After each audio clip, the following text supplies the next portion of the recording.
बिस्मिल्लाहिर्रहमानिर्रहीम। अस्सलाम वालेकुम डियर स्टूडेंट्स। इससे पिछले लेक्चर में हम एक्सरसाइज नंबर 2.2 के क्वेश्चन नंबर 1 और 2 सॉल्व कर चुके हैं। तो आज हम एक्सरसाइज नंबर 2.2 का क्वेश्चन नंबर 3 सॉल्व करेंगे।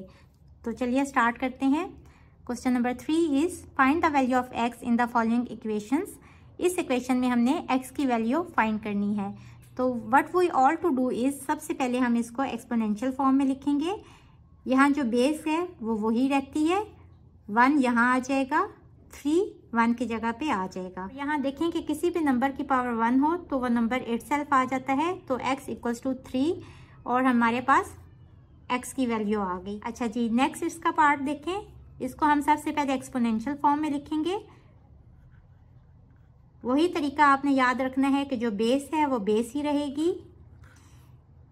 ये जो नंबर है ये इसकी पावर में आ जाएगा और ये जो 9 है ये 2 की जगह पे चला जाएगा। अब इसको हम आगे लिखें। अब देखें कि हम इसको 9 को 3 स्क्वायर करके लिख सकते हैं। अच्छा जी, अब यहाँ देखें कि जब पावर सेम हो तो हम पावर्स को इग्नोर कर देते हैं और हम उनकी बेस को लिख लेते हैं। और ये कैसे होता है, आप दोनों साइड पे अगर स्क्वायर रूट लें तो स्क्वायर रूट इस स्क्वायर से कट जाएगा और आंसर हमारे पास ये रह जाएगा। तो यहाँ से आप 1 को इस साइड पे ले जाएं, 3 - 1 इज 2। तो x इज इक्वल्स टू 2 हमारे पास आंसर आ गया। और 3 देखें, इसको सबसे पहले हम एक्सपोनेंशियल फॉर्म में चेंज करेंगे। तो ये आ जाएगा 3 raise to the power x is equals to 81। x इसकी पावर में आ जाएगा और 81 इस साइड पे आ जाएगा। अब हम कुछ ऐसा करेंगे कि 81 जो है ये 3 की पावर में आ जाए। तो ऐसे करते हैं कि हम इसका एलसीएम लेके इसके फैक्टर्स बना लेंगे। 3 की पावर 4 जो है वो 81 होता है। और यहाँ से देखें कि बेस सेम है तो हम इसके एक्सपोनेंट्स को इक्वल लिख सकते हैं। और ये कैसे होता है, आप ये देखें कि यहाँ 3 रेज़ टू द पावर 4 है और ये इस साइड के इक्वल है। तो ये आंसर है 81। और ये यहाँ 81 कब आएगा, जब जाहिरी बात है x की जगह पे भी 4 आएगा। तो x यहाँ 4 के इक्वल होगा। तो हम इसकी बेस को इग्नोर कर देते हैं और हम पावर्स को इक्वल करके लिख लेते हैं। अच्छा जी, नेक्स्ट पार्ट देखें। log of 64 is equals to x plus 1। सबसे पहला स्टेप जो हम करते हैं वो ये कि हम इसको एक्सपोनेंशियल फॉर्म में लिखेंगे। 2 की power x plus 1 is equals to 64। अब देखें यहाँ कि हम इसको 2 की अगर पावर में करके लिख लें तो यहाँ हमारे पास जो है बेस सेम हो जाएगी। तो हम इसकी जो इसके एक्सपोनेंट्स है उसको हम इक्वल करके लिख लेंगे। तो यहाँ देखें कि 64 का भी आप उसी तरह एलसीएम ले लें। 2 2 = 4, 2 1 = 2, 2 6 = 12, 2 8 = 16, 2 4 = 8 एंड 2 2 = 4, 2 1 = 2। तो 2 की पावर 6 जो है वो हमारे पास 64 होता है। यहाँ बेस सेम है तो इसके एक्सपोनेंट्स इक्वल हो जाएंगे। यहाँ से x is equals to 6 - 1 and the answer is 5। इसको एक्सपोनेंशियल फॉर्म में लिखेंगे। ये x की जगह पे आ जाएगा और x इस साइड पे आ जाएगा। और यहाँ देखेंगे इसको सिंप्लीफाई करें ताकि x का आंसर आ जाए। 2 की पावर 4 कितना होता है, 16। तो x is equals to 16 is the answer. अच्छा जी, नेक्स्ट इसका पार्ट देखें। इसको हम सबसे पहले एक्सपोनेंशियल फॉर्म में लिखेंगे। तो 2 ये 3 इसकी पावर बन जाएगा is equals to x square minus 1। अब यहाँ से आप इसको सिंप्लीफाई करें। 2 cube is 8 is equals to x square minus 1। ये -1 इस साइड पे आ जाएगा। 8 + 1 is equals to x square. This is 9। अच्छा, अब हम क्या करेंगे, हम इसके जो एक्सपोनेंट है उसको सेम करेंगे। तो ये हो जाएगा 3 square is equals to x square. और हम जब एक्सपोनेंट सेम है तो हम उसको इग्नोर कर देते हैं। किस तरह इग्नोर करते हैं, हम इधर स्क्वायर रूट असल में ले रहे होते हैं। तो हमारे पास आंसर क्या आ जाएगा, x इज इक्वल्स टू 3। तो x का आंसर है 3।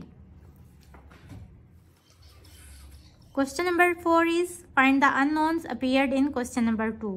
तो क्या हमने करना है कि जो क्वेश्चन नंबर 2 में अगर कोई वेरिएबल दिया गया है तो हमने उन अननोन्स की वैल्यू फाइंड आउट करनी है। तो ये बिल्कुल क्वेश्चन नंबर 3 से मिलता जुलता क्वेश्चन है। और आप क्वेश्चन नंबर 2 का पार्ट 1 और पार्ट 2 देखें, उसमें कोई भी अननोन गिवन नहीं है।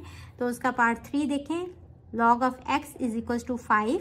तो इसको सबसे पहले हम उसी तरह एक्सपोनेंशियल फॉर्म इसकी लिखेंगे, 5 raise to the power 5 is equal to x।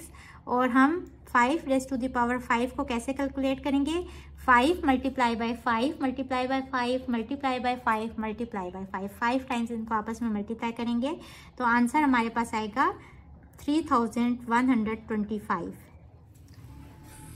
Part 2 देखें, b की पावर -3/4 इज इक्वल्स टू 1/27। यहाँ ये एक्सपोनेंशियल फॉर्म में ही गिवन है तो हम इसको बस सिर्फ सिंप्लीफाई करेंगे। सबसे पहले हम 27 को ऊपर ले आते हैं, ये हो जाएगा इसकी पावर -1।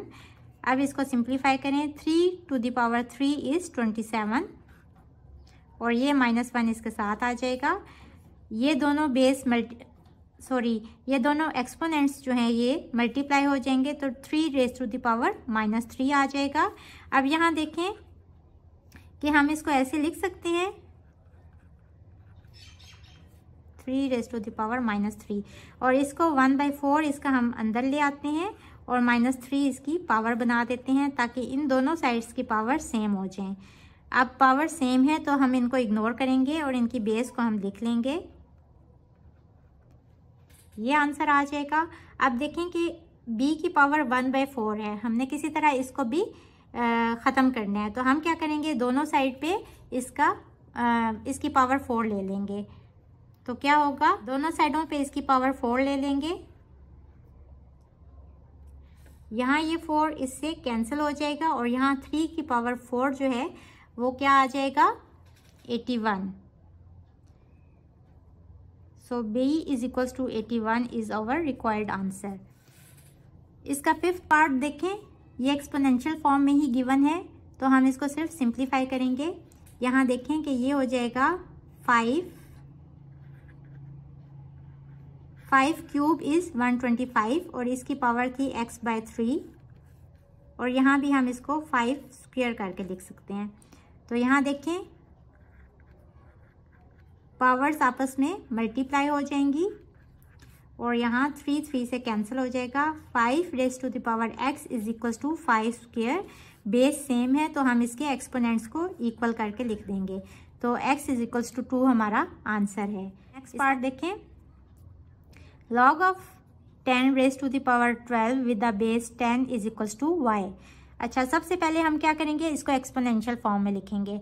अगर हमारे पास एक्सपोनेंशियल फॉर्म दी होगी तो हमने सिर्फ उसको सिंप्लीफाई करना है, लेकिन अगर हमारे पास लॉगरिथमिक फॉर्म है तो हम उसको सबसे पहले एक्सपोनेंशियल फॉर्म में कन्वर्ट करेंगे। तो क्या हो जाएगा, बेस 10 थी, ये y यहाँ आ जाएगा और ये 10 रेज टू द पावर 12 इधर आ जाएगा और दिस इज़ वेरी सिंपल। देखें बेस सेम है तो हम इसको इग्नोर करेंगे और हम पावर्स को इक्वल करके लिख देंगे और हमारे वेरिएबल जो था y जो कि अननोन था उसका आंसर 12 आ गया। नेक्स्ट पार्ट देखें, ये हमारे पास एक्सपोनेंशियल फॉर्म में ही गिवन है, इसको सिर्फ हमने सिंप्लीफाई करना है। तो क्या होगा हमारे पास कि ये 256 का हम एलसीएम ले लेते हैं तो ये हमारे पास 4 टाइम्स 4 को आप मल्टीप्लाई करें तो ये 256 आ जाते हैं। आप इसको सॉल्व करके देख सकते हैं, ये देखें 4 6 are 24, 4 4s are 16, 4 6 are 24, 4 4s are 16 and 4 1 is 4। तो 4 टाइम्स 4 को मल्टीप्लाई करने से आंसर 256 आ रहा है। तो हम इसको 256 को हम 4 की पावर 4 करके लिख सकते हैं और वो इस एक्सपोनेंट के साथ मल्टीप्लाई हो जाएगी इज इक्वल टू 1/64। यहाँ देखें पावर्स आपस में कैंसिल हो गई, 4 की power x is equal to, हम इसको ऊपर ले जाते हैं और इसकी पावर -1 आ जाएगी। इसको भी आप 4 क्यूब करके लिख सकते हैं, 4 की power x is equal to 4 की पावर 3 -1 आपस में दोनों मल्टीप्लाई होंगे तो -3 आ जाएगा। अब देखें बेस सेम है तो हम इसके एक्सपोनेंट्स को इक्वल करके लिख सकते हैं तो x is equal to -3 is our answer. अच्छा जी, नेक्स्ट पार्ट देखें, यहाँ हमारे पास लॉगरिथमिक फॉर्म गिवन है। हम सबसे पहले इसको एक्सपोनेंशियल फॉर्म में लिखेंगे, 3 ये 2 यहाँ इसके एक्सपोनेंट में आ जाएगा equals to x cube plus 1। इसको सिंप्लीफाई करेंगे, इसका स्क्वायर लेने से आंसर 9 आ जाएगा। एक्स क्यूब प्लस 1 को इस साइड पे ले आए, 9 minus 1 is equals to x cube, 8 is equals to x cube. अब हम क्या करेंगे, हम किसी तरह इसकी भी पावर 3 के इक्वल करेंगे। तो हमें पता है कि 2 क्यूब इज इक्वल्स टू 8 होता है, तो 8 की जगह पे हम 2 की पावर 3 करके लिख देंगे। और आप देखें कि हमारे एक्सपोनेंट सेम है, तो यहाँ से हम बेस को इक्वल करके लिख सकते हैं। तो x is equals to 2 is our required answer. Next part देखें, log of 2x minus 3 with the base 5 is equals to 1। सबसे पहले इसको हम एक्सपोनेंशियल फॉर्म में लिखेंगे, तो ये हो जाएगा 5, ये 1 इसके एक्सपोनेंट में आ जाएगा is equals to 2x minus 3। ये वाला जो है ये इस साइड पे शिफ्ट हो जाएगा। अब इसको सिंप्लीफाई करें, 3 इधर आ जाएगा, 5 plus 3 is equals to 2x, 8 is equals to 2x, implies that यहाँ से 8 divided by 2 is equals to x, और इसको सिंप्लीफाई करें तो x is equals to 4 is our answer. यहाँ देखें ये एक्सपोनेंशियल फॉर्म में ही गिवन है, तो what we all to do is that we just simplify it. तो यहाँ देखें कि 2 की पावर 3 इज 8, तो 2x plus 1 is equals to 8। ये 1 इस साइड पे आ जाएगा, 2x is equals to 8 minus 1 which is equals to 7, और x is equals to 7 divided by 2, तो आंसर इज 3.5। तो x is equals to 3.5 is our required answer. Hopefully बच्चों आपको आज के लेक्चर की समझ आ गई होगी। अगर आप मेरे चैनल पर नए हैं तो मुझे लाइक करें, सब्सक्राइब करें और बेल आइकन को प्रेस करें। और अगर आपको आज के लेक्चर से रिलेटेड नोट्स चाहिए हों तो मेरे इंस्टाग्राम पेज पे अवेलेबल हैं, आप वहां से ले सकते हैं। इसके साथ ही मुझे दें इजाज़त। अल्लाह हाफिज़।